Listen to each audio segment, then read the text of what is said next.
Fitbit is now officially part of the Google family. This has been an acquisition that's been going on or attempting to go on for a while. There had been some regulatory bodies that were like, wait a sec, Google's so huge. Do we want to let them buy Fitbit?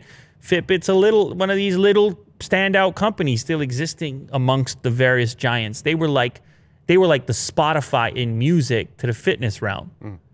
And now they're not. Now they're Google, which might upset you, but might also end up being a good thing because you could see improved integration with Android and Google devices, and obviously tremendous potential for scale and R&D and all the rest of it because, well, you got Google there now. I'm curious to see what they do with Fitbit. Does it stay completely on its own as Fitbit? And if so, for how long? I've tested some of their devices. I've liked some of their devices, including the latest Versa product. I mean, I was goofing, or no, the Sense actually, the highest end model, which can do all the heart stuff and the ECGs and the body temperature and the SpO2 and the sleep and just a lot of sensors packed into that thing.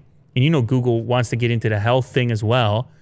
So the question is, does it become a Nest thing? Because didn't all the Nest stuff become Google Home, or what did they? Yeah. How did they arrange all that? Products. Like, is Nest still Nest, or it's Google Nest? I see. So I guess it will be Google Fitbit. It's still Nest. Oh yeah, no, it's moved to the Google store. Nest.com no longer operates. So is this the future for Fitbit? It just goes into the Google store and Fitbit.com ceases to exist and it's just a Google brand and it's Google Fitbit? Yeah, I guess so, probably. That's probably what takes place. Google ate it up. Yeah, whether it's good or bad, we'll find out, but it at least appears to be official at this point.